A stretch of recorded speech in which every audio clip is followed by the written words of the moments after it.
जय श्री राम दोस्तों। हमारी आज की कहानी है औलाद से उम्मीद।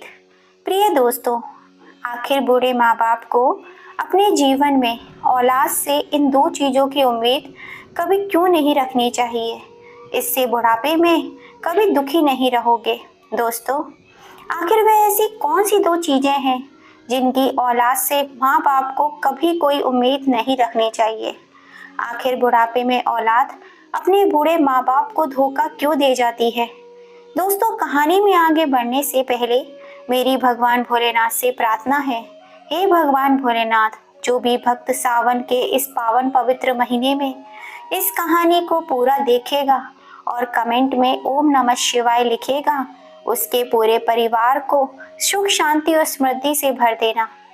तो प्रिय दोस्तों, बढ़ते हैं कहानी की तरफ। एक समय की बात है, किसी जंगल में एक हंस और हंसनी का जोड़ा बड़े ही हंसी खुशी रहा करता था। दोनों पति पत्नी एक दूसरे से बहुत ही प्रेम करते थे। ऐसे ही कुछ समय बीतने के बाद एक दिन की बात है, हंस की पत्नी गर्भवती हो जाती है। इस बात को जानकर अब वो दोनों माता पिता बनने वाले हैं। हंस और हंसनी बड़े ही प्रसन्न थे और बड़े ही खुश थे। हंस अपनी पत्नी का बड़ा ख्याल रखता था। हर दिन उसे दाना पानी लाकर घोंसले में दिया करता था। उसे कोई भी कष्ट नहीं होने देता था। धीरे धीरे समय व्यतीत होता है और हंसनी का प्रसव का समय निकट आ जाता है। अब हंसनी पत्नी बड़ी ही प्रसन्न थी। वह अपने पति हंस से कहती है, हे प्रिय, हमारी संतान इस दुनिया में आने वाली है बहुत ही जल्द। मैं अपने बच्चों को जन्म दूंगी। मैं तो यही सोच सोच कर बहुत खुश हूँ कि बुढ़ापे में वह हमारी खूब सेवा करेगा, हमारा सहारा बनेगा। इसलिए मुझे किसी बात की चिंता नहीं है। अब हमारी संतान हमारा खूब ख्याल रखेगी और हमारी सेवा करेगी। हंसनी की बात सुनकर हंस अपनी पत्नी से कहता है, हे प्रिय, हमें ऐसा नहीं सोचना चाहिए। तुम व्यर्थ ही अपने आने वाली औलाद के बारे में इस प्रकार से सोचकर अपना समय नष्ट कर रही हो, अपने आप को झूठी दिलासी दे रही हो। आगे चलकर यही दिलासा तुम्हें कष्ट देगा। इसलिए मेरी बात मानो, अपने अजन्मी संतान से इतना लगाव मत रखो। यह सुनकर हंसनी कहती है, क्यों स्वामी, आप ऐसा क्यों कह रहे हैं? हमारी संतान हमारी सेवा क्यों नहीं करेगी? सभी माता पिता अपनी संतानों से यही इच्छा तो रखते हैं कि वे उनके बुढ़ापे का सहारा बनेंगे, उनकी देखभाल करेंगे, उनकी सेवा करेंगे। किंतु आप ऐसा क्यों कह रहे हैं? यह सब सुनकर हंस ने कहा, हे प्रिय, तुम्हें मेरी बात ऐसे समझ में नहीं आएगी। इसलिए मैं तुम्हें एक कहानी के माध्यम से बताता हूँ कि बुढ़ापे में अपनी औलाद से इन दो चीजों की उम्मीद कभी नहीं रखनी चाहिए। और जो भी मनुष्य इन दो बातों को याद कर लेगा, वह अपने बुढ़ापे में कभी दुखी नहीं रहेगा। हंस कहता है, हे प्रिय, किसी नगर में एक बड़े ही खुशहाल पति पत्नी रहा करते थे। उस व्यक्ति की पत्नी बड़ी ही धार्मिक, सरल स्वभाव वाली महिला थी। उस महिला के विवाह के 10 साल हो गए थे और उनके घर अभी तक एक भी बच्चा नहीं हुआ था। घर के आस पड़ोस के सभी लोग इस बारे में बातें करने लगे और उसे बांझ कहने लगे। अब वह महिला इससे परेशान होकर मंदिर, मस्जिद, गुरुद्वारा हर जगह जाती और मन्नतें मांगती। हर जगह सभी की सलाह के अनुसार इलाज के लिए अच्छे से अच्छे डॉक्टर के पास जाती ताकि किसी तरह वह बच्चे को जन्म दे सके। बहुत मान मनौती, पूजा अर्चना और प्रार्थना के बाद वह गर्भवती हो जाती है। इस बात की सूचना जब वह महिला के पति को लगती है तो वह बहुत ही खुशी से नाचने लगता है। उसने पूरे गांव में मिठाइयां बंटवाकर खूब जश्न मनाया जाता है। वह अपनी गर्भवती पत्नी की खूब देखभाल करने लगता है। अब उसकी पत्नी भी बहुत खुश थी। अपने आने वाली संतान को लेकर तरह तरह के सपने सजोने लगी। अब इसी तरह हंसी खुशी 9 महीने पूरे हो जाते हैं और 9 महीने में उसे एक पुत्र की प्राप्ति होती है। पहली बार जब उसने अपने बच्चे को गोद में लिया तो बच्चा बड़ा ही सुंदर था। यह देखकर वह महिला कहती है, मेरा बेटा तो चांद का टुकड़ा है, बड़ा ही सुंदर बेटा है। अब दोनों पति पत्नी अपने बेटे का लालन पालन पोषण अच्छे से करने लगते हैं। वे उसकी खूब सेवा करने लगते हैं। अब ऐसे ही 1 साल बीत जाता है। बच्चा धीरे धीरे अपने पैरों पर खड़ा होने लगता है और चलने की कोशिश करता है। ऐसे ही एक दिन की बात है, वह बच्चा घर के आंगन में खेल रहा था। उसकी माँ कुछ काम कर रही थी और पिताजी घर से बाहर बाजार गए हुए थे। खेलते खेलते वह बच्चा घर में ही पड़ी लोहे की एक सरिया के पास चला जाता है और वह लोहे की सरिया गलती से खिसक कर बच्चे की आंख में घुस जाती है। उस बच्चे की आंख पूरी तरह से घायल हो जाती है। बच्चे के रोने बिलखने की आवाज सुनकर उसकी माँ उसके पास आती है और अपने बच्चे को इस तरह देखकर तड़पने लगती है और वह जल्दी से जल्दी उसे डॉक्टर के पास लेकर भागती है। यह खबर सुनकर उसका पति भी उसके साथ डॉक्टर के पास जाता है। डॉक्टर के पास जाने के बाद डॉक्टर उसका इलाज करता है और कहता है, आपके बेटे की एक आंख चली गई है, वह एक आंख से अंधा हो गया है। यह सुनते ही उस महिला को बड़ा भारी आघात लगता है। तब माँ ने कहा, डॉक्टर साहब, किसी भी तरह आप मेरे बच्चे को बचा लीजिए, मैं कुछ भी करने को तैयार हूँ।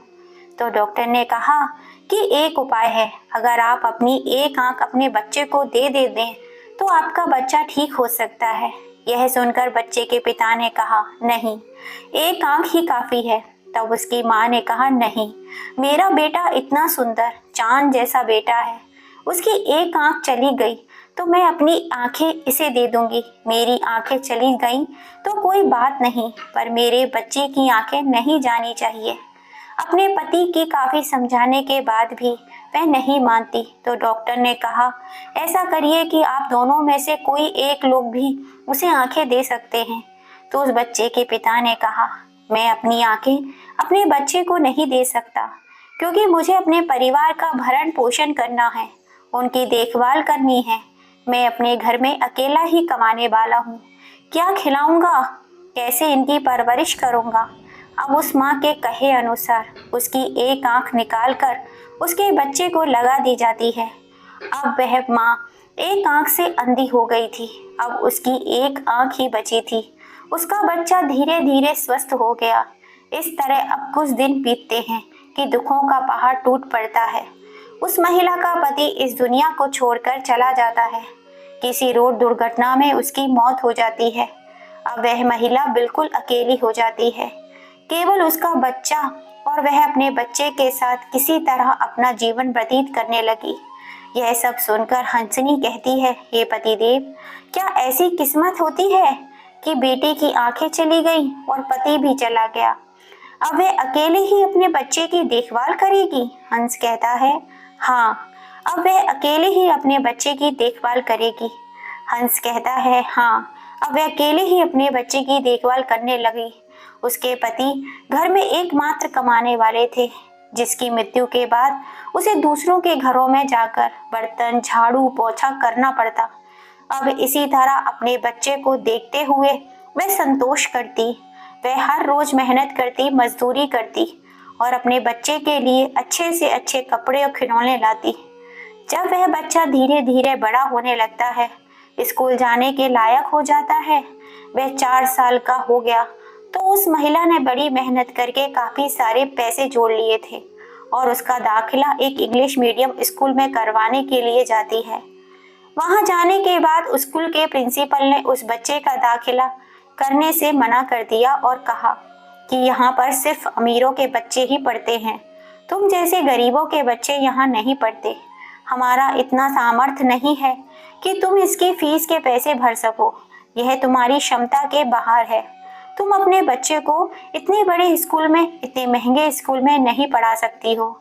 यह सुनकर उस अंधी माँ ने कहा, प्रधानाचार्य जी, मैं दिन रात मेहनत करूंगी, लेकिन मैं इंग्लिश मीडियम स्कूल में ही अपने बच्चे को पढ़ाऊंगी। मैं अपने बेटे को एक बड़ा आदमी बनते हुए देखना चाहती हूँ। आप पैसे की बिल्कुल भी फिक्र ना करिए, मैं हर महीने फीस के पैसे भर दिया करूंगी। उस माँ के विश्वास पूर्ण बातों को सुनकर प्रधानाचार्य ने बच्चे को दाखिला अपने इंग्लिश मीडियम स्कूल में दे दिया। दाखिले के बाद वह अपने बच्चे की पढ़ाई अच्छे से करवाने लगी। वह माँ प्रतिदिन अपने बच्चे को उंगली पकड़कर उस स्कूल में छोड़ने जाती और वापस आकर घर घर झाड़ू पोछा काम करती। वह हर दिन 5-5 घरों में काम किया करती थी। यह उसका रोज का काम हो गया था। ऐसे ही एक दिन उस बच्चे के दोस्तों ने देखा कि उसकी माँ एक आंख से कानी है, तो सभी बच्चे उसे छोटे से बच्चे को चिढ़ाने लगे कि अरे इसकी माँ तो कानी है, एक आंख से अंधी है, यह तो अंधी का बेटा है। यह सब बात उस छोटे से बच्चे के दिल में घर कर गई। जब उसकी माँ उसे लेने आती तो बच्चा अपनी माँ से कहता, हे माँ, आप मुझे लेने मत आया करो, मेरे दोस्त मुझे चिढ़ाते हुए कहते हैं इसकी माँ कानी है, इसकी माँ अंधी है, कानी का बेटा, अंधी का बेटा, मुझे यह सब पसंद नहीं है। यह सुनकर उस माँ को बड़ा दुख होता है और कहती है, ठीक है बेटा, मैं तुम्हें लेने या छोड़ने नहीं आऊंगी, तुम अच्छे से आना और जाना। अब धीरे धीरे समय व्यतीत हो गया। वह बच्चा पढ़ने लिखने में बहुत होशियार था। हाई स्कूल पास किया, इंटर पास किया और आगे की पढ़ाई के लिए शहर चला गया। अब उसकी माँ पर जिम्मेदारियों का बोझ और अधिक हो गया था। शहर की पढ़ाई का खर्चा, रूम का खर्चा, कॉलेज की फीस, इतने सारे खर्चे उस बेटे के हो जाते हैं। अब अकेली माँ 101 घरों में बर्तन मांजने लगी। वह सुबह से शाम तक, शाम से सुबह तक, शाम के 6 बजे से रात के 10 बजे तक काम करती और महीने के 10,000 रुपए अपने बेटे के लिए लिफाफे में भरकर भेजती रहती। अपने बेटे के खर्चे के लिए अब इस तरह एक माँ ने इतनी मेहनत करके बिना थके बिना आराम किए उस बच्चे को पढ़ाना शुरू कर दिया और वह सोचती कि एक दिन मेरा बेटा बहुत बड़ा डॉक्टर बनेगा और मेरे सारे दुख दूर हो जाएंगे, फिर मुझे कोई काम नहीं करना पड़ेगा, आराम ही आराम होगा, मेरी जिंदगी धन संपत्ति होगी। इस बात को सोचते हुए माँ अपने बेटे की पढ़ाई में कोई कमी नहीं आने देती। इसके लिए वह दिन रात एक कर देती। बर्तन मांज मांज कर उसके हाथों की रेखाएं मिट गई थी। अब इस तरह कई साल मेहनत करने के बाद वह बच्चा मेडिकल परीक्षा में पास हो जाता है और अपनी माँ को चिट्ठी में लिखता है। उस चिट्ठी में क्या लिखता है, माँ, मैं डॉक्टर बन गया हूँ। तब माँ ने सोचने लगी कि बेटा, तुम चिट्ठी भेज रहे हो कि मैं डॉक्टर बन गया हूँ, लेकिन घर नहीं आए। अरे बेटा, मैं तुम्हें अपनी आंखों से डॉक्टर बने हुए देखना चाहती हूँ। कितने साल हो गए हैं तुम्हें देखे हुए, मैंने अभी तक तुम्हारा चेहरा नहीं देखा। बेटा जल्दी घर आ जाओ, मैं तुम्हें देखना चाहती हूँ। अब वह माँ अपने बेटे के इंतजार में दिन रात रास्ते पर आंखें बिछाई रहती है। दिन रात अपने बेटे के आने का इंतजार करने लगती है। कोई भी गाड़ी वाला यदि उसके घर के पास से गुजरता है तो उसका दिल जोर जोर से धड़कने लगता है। पागलों की तरह बाहर दौड़ जाती है, लेकिन जब देखती है कि उसका बेटा नहीं कोई और है तो वह बुरी तरह से निराश हो जाती है और अपने बेटे को याद करके रोने लगती है। भगवान से मन्नतें करने लगती है उसका बेटा उससे मिलने के लिए आए। अब कुछ दिन बीतते हैं, 2 महीने, 3 महीने, 4 महीने बाद उस बेटे की फिर से एक चिट्ठी आती है और कहता है, माँ, मैंने शादी कर ली है। मैंने एक अमीर परिवार की, एक अमीर बिजनेसमैन की बेटी से शादी कर ली है। तुम्हारी बहुत बहुत ही सुंदर और अमीर घराने से है। यह बात सुनते ही माँ का हृदय रो उठता है, तड़प उठता है। मेरा बेटा बड़ा होकर डॉक्टर बनेगा, मैं अपने बेटे की शादी करूंगी, बहू लाऊंगी, मैं उसे अपने हाथों से डोली से उतारूंगी, यहाँ पूरे मोहल्ले में लड्डू बांटूंगी, खुशियां मनाऊंगी, झूम झूम के सारे मोहल्ले को बताऊंगी मेरे घर बहू आई है। सारे सपने सपने ही रह गए और मेरे बेटे ने अपनी मर्जी से शादी कर ली और मुझे फोन करना भी जरूरी नहीं समझा। यह सोचते हुए मामा कहती है, चलो कोई बात नहीं, बस वह दोनों खुश रहें। यह बूढ़ी माँ इसी आस में लगी रहती है कि एक दिन बेटा और बहू मेरे पास आएंगे। प्रिय दोस्तों, वक्त से पहले जिम्मेदारियों का बोझ से लगातार काम करने की वजह से वह समय से ही पहले बूढ़ी हो गई थी। उसके चेहरे पर झुर्रियां आ गई थी, सर के बाल सफेद हो गए थे, कमर झुक गई थी, कम उम्र में ही बुढ़ापे ने घेर लिया था। अब फिर इसी तरह 9 महीने, 2 महीने बीत गए, 3 महीने, 4 महीने बीतते गए, दिन बीतते गए, 1 साल हो जाता है, लेकिन उस बूढ़ी माँ का बेटा और बहू घर नहीं आते। यहाँ तक कि फोन करके अपनी माँ का हालचाल भी नहीं लेते कि माँ कैसी है, क्या खा रही है, क्या पी रही है। वह बूढ़ी माँ अपनी बहू को देखने के लिए तरसती रहती है। अब ऐसे ही जब 1 साल से ज्यादा हो जाता है, वह बेटा अपनी माँ को एक चिट्ठी लिखता है और उस चिट्ठी में वह लिखता है, माँ, तुम्हारा एक पोता हुआ है और तुम्हारी बहू माँ बन गई। यह सुनते ही उस बूढ़ी माँ का सब्र का बांध टूट जाता है और उससे अब सहन नहीं हुआ। उसने सोचा, बेटा तो नहीं आ रहा, लेकिन मैं तो जा सकती हूँ। इसी बातों को सोचते सोचते उस बूढ़ी माँ ने 1 महीने व्यतीत हो गए कि बेटे के पास जाना चाहिए या नहीं जाना चाहिए। बेटे ने तो उसे बुलाया नहीं, ना ही बहू को दिखाया, ना ही पोते को, ना ही हमारी खोज खबर लेने के लिए यहाँ आया। यही सब अधेड़ बुनकर 1 महीने पूरे होने के बाद बूढ़ी माँ का सब्र का बांध पूरी तरह से टूट जाता है। वह अपने पोते को देखने के लिए बेचैन हो जाती है। अब बूढ़ी माँ ने निर्णय कर लिया था कि वह अपने पोते को देख कर ही रहूंगी, चाहे बेटा मुझे बुलाए या ना बुलाए। बेटे पर मेरा भी हक है। वह बूढ़ी माँ अपने पोते को देखने की लालसा में उसके लिए कुछ कपड़े, मिठाइयाँ, जूते, खिलौने खरीदती है और अपनी बहू के लिए साड़ियाँ खरीदती है और इन सभी चीज़ों के साथ वह शहर की ओर चल पड़ती है। उस बूढ़ी माँ के बेटे ने जो चिट्ठी लिखी थी, उस चिट्ठी पर जो पता लिखा हुआ था, उस पते को लेकर वह शहर में आ जाती है। शहर में जाने के बाद उसने रिक्शे वाले से उस चिट्ठी को देते हुए कहा, बेटा मुझे इसी पते पर पहुंचा दो। रिक्शा वाला पता देखते ही बूढ़ी माँ को अपने रिक्शे में बिठाता है और उसे ले जाकर बूढ़ी माँ के बेटे के दरवाजे के पास खड़ा कर देता है। कहता है, माँ जिस पते पर आपको जाना चाहती थी वह पता यही है, आप उतर जाइए। बूढ़ी माँ उस रिक्शे से उतरकर रिक्शे वाले को पैसे देकर अपने थैले को संभालते हुए जहाँ उसका बेटा था वहाँ सामने देखती है। बूढ़ी माँ यहाँ देखकर बहुत खुश होती है कि उसका बेटा आज कितनी आलीशान जिंदगी जी रहा है। 2 मंजिला बंगला, चमचमाती कार और नौकर चाकर, वह बहुत खुश थी। जैसे ही उस बूढ़ी माँ ने उस घर के अंदर अपना पहला कदम रखा, दरवाजे पर खड़े चौकीदार ने उसे रोक दिया और सोचने लगा कि यह काली कलूटी, काली बुढ़िया कहाँ जा रही है। उसने जोर से आवाज दी और कहा, ए बुढ़िया कहाँ जा रही है? तो बूढ़ी माँ ने कहा, बेटा ये मेरे बेटे का घर है, मैं अपने बेटे और पोते से मिलने जा रही हूँ। तो चौकीदार ने कहा, क्या तुमने भांग पी रखी है? तुमने अपना चेहरा कभी शीशे में देखा है? काली कलूटी, फटे पुराने कपड़े पहनी हो, एक आंख से कानी, और कह रही हो डॉक्टर साहब तुम्हारे बेटे हैं। अरे जाओ जाओ, यह तुम्हारे बेटे का घर नहीं है, तुम किसी दूसरे पते पर आ गई हो। तब बूढ़ी माँ ने कहा, यह मेरे बेटे का ही घर है। यह सब देखने के बाद अब दूसरे चौकीदार ने कहा, बूढ़ी माँ यदि तुम सच कह रही हो तो इसके प्रमाण के लिए कुछ सबूत दिखाओ, तभी हम जाने देंगे अंदर। यह तुम्हारे बेटे का घर है। बूढ़ी माँ ने चिट्ठी थमा दी। उस चौकीदार ने वह चिट्ठी देखी तो बोला, हाँ सच में ये बूढ़ी माँ कह रही हैं। फिर उन्होंने कहा, जाओ माँ, डॉक्टर साहब घर पर अंदर ही हैं। अब वह बूढ़ी माँ घर के अंदर चली गई और जैसे ही वह घर के अंदर कदम रखती है, सबसे पहले उसकी नजर अपने पोते पर पड़ती है। उसका पोता पालने में झूला झूल रहा था। अब जैसे ही बूढ़ी माँ अपने पोते को देखती है तो दौड़कर अपने पोते को गोद में उठा लेती है और उसे लाड़ दुलार करने लगती है। जैसे ही उस बूढ़ी माँ ने उस बच्चे को गोद में उठाया, वह बच्चा रोने लगता है। रसोई में काम कर रही उस बूढ़ी माँ की बहू ने जब बच्चे की रोने की आवाज सुनी तो उसने कहा, बच्चा क्यों रोने लगा, क्या बात है? और बेडरूम में से उस बूढ़ी माँ का बेटा था, वह भी भागता हुआ आया कि बच्चा इतनी तेज क्यों रोने लगा।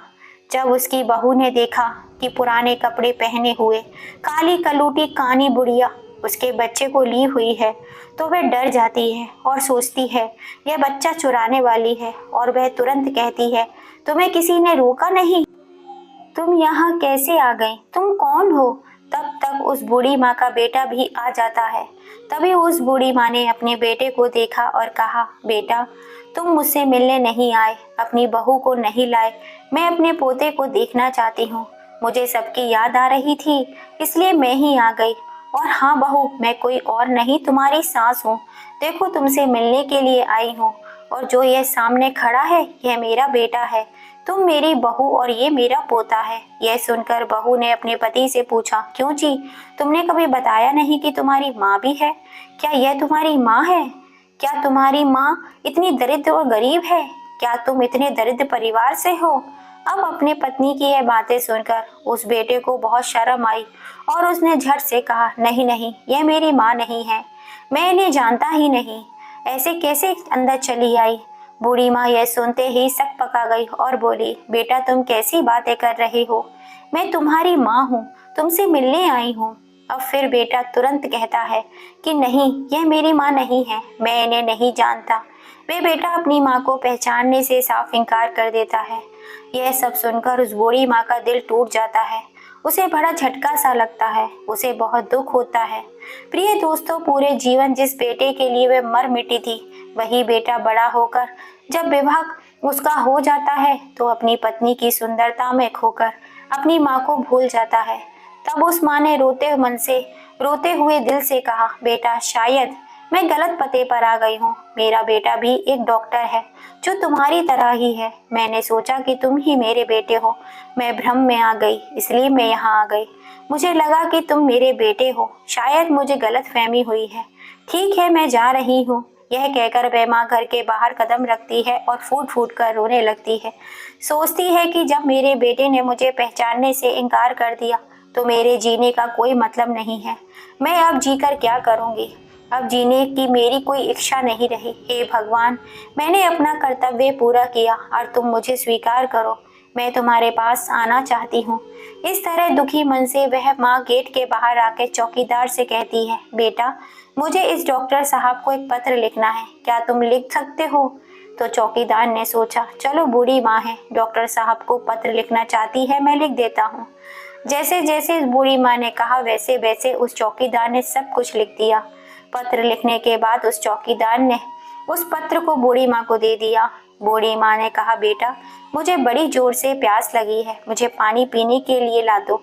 यह सुनकर चौकीदार पानी लेने के लिए बाहर चला जाता है और उस चौकीदार के कमरे में ही उसी हॉल में एक पंखा लगा हुआ था। वह बूढ़ी माँ उस पंखे से अपनी साड़ी बांधती है, पत्र हाथ में लेकर उस साड़ी से फंदे पे लटक जाती है। अब बूढ़ी माँ इस दुनिया को छोड़कर चली गई, उसकी मौत हो जाती है। जीते जी उस माँ को सुख नसीब नहीं हुआ और बुढ़ापे में उसके बेटे ने उसे पहचानने से इनकार कर दिया। सोचिए कितना बड़ा आघात लगा उस बूढ़ी माँ को कि उसने आत्महत्या ही कर ली और अपने बेटे के नाम एक खत छोड़ दिया। अब कुछ ही समय बाद वह चौकीदार पानी लेकर आता है तो उस बूढ़ी माँ को मृत देखकर भागा भागा डॉक्टर के पास जाता है।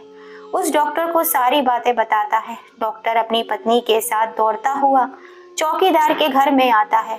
उसने देखा कि उसकी माँ फंदे से लटक रही थी। जब वह बेटा देखता है तो उसकी माँ फांसी के फंदे पर झूल रही है, उसकी मौत हो चुकी है। तो उस बेटे ने सोचा, मैंने तो छोटी सी बात कही थी, माँ ने तो आत्महत्या ही कर ली, मुझे इतनी बड़ी सजा दे दी।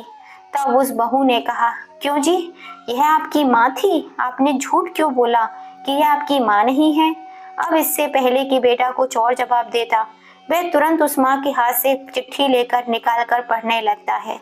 चिट्ठी में लिखा था, मेरे बेटे, बचपन से लेकर आज तक तुम मुझे बदसूरत समझ रहे हैं। मैं इतनी सुंदर नहीं लगती हूँ तुम्हें, तुम इसका कारण भी जान लो। मैं सुंदर क्यों नहीं लगती? मैं कानी क्यों हो गई? एक आंख से अंधी क्यों हो गई? बेटे, बचपन में तुम्हारी आंख में लोहे का सरिया घुस गया था। डॉक्टर ने कहा था कि अपनी आंखें तुम्हें दे दूंगी तो तुम ठीक हो जाओगे और मैंने ऐसा ही किया। और आज तुम इस दुनिया की मेरी दूसरी आंखों से देख रहे हो। जो आंख तुम्हारे अंदर लगी है बेटा, वह मेरी ही आंख है। जाते जाते तुम्हें दुआ देती हूँ कि तुम हमेशा खुश रहना। तुम इस माँ से लज्जा आ रही थी तो आज यह माँ तुम्हें छोड़ कर जा रही है। तुम्हें अब कभी लज्जा नहीं आएगी, समाज में तुम्हारा मान खराब नहीं होगा। यह पत्र पढ़ते ही वह बेटा जमीन पर धराशायी हो गया और फूट फूट कर रोने लगा।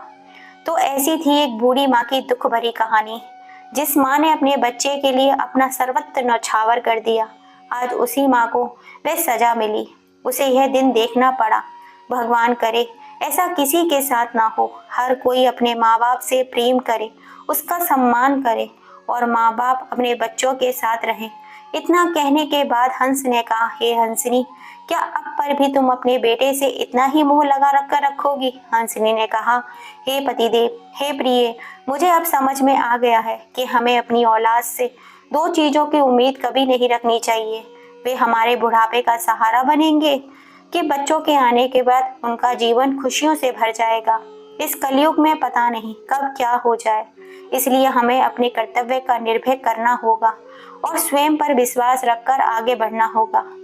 माता पिता दोस्तों, माता पिता को समर्पित ये कुछ पंक्तियां कहना चाहती हूँ। माँ देवी होती है तो पिता भगवान होता है। माँ जन्म देती है तो पिता नाम देता है। माँ दूध देती है तो पिता भोजन देता है। माँ पंख देती है तो पिता उड़ान देता है। माँ चलना सिखाती है तो पिता थाम लेता है। माँ मकान देती है तो पिता बुनियाद देता है। माँ दिल देती है तो पिता जान देता है। माँ घर चलाती है तो पिता काम करता है। माँ पालती है अगर तो पिता पोष देता है। माँ होती है प्रथम शिक्षिका तो पिता प्रथम गुरु होता है। माँ छाँव देती है तो पिता धूप होता है। माँ धरती होती है तो पिता आकाश होता है। दोस्तों, माँ की ये दुख भरी कहानी पसंद आई हो तो प्लीज़ अपनी माँ से प्यार करते हो तो उसके लिए कमेंट जरूर करिएगा, और कहानी पसंद आई हो तो ज़्यादा से ज़्यादा शेयर कीजिएगा, लाइक कीजिएगा, सब्सक्राइब कीजिएगा। फिर मिलेंगे आपसे इसी कहानी के साथ।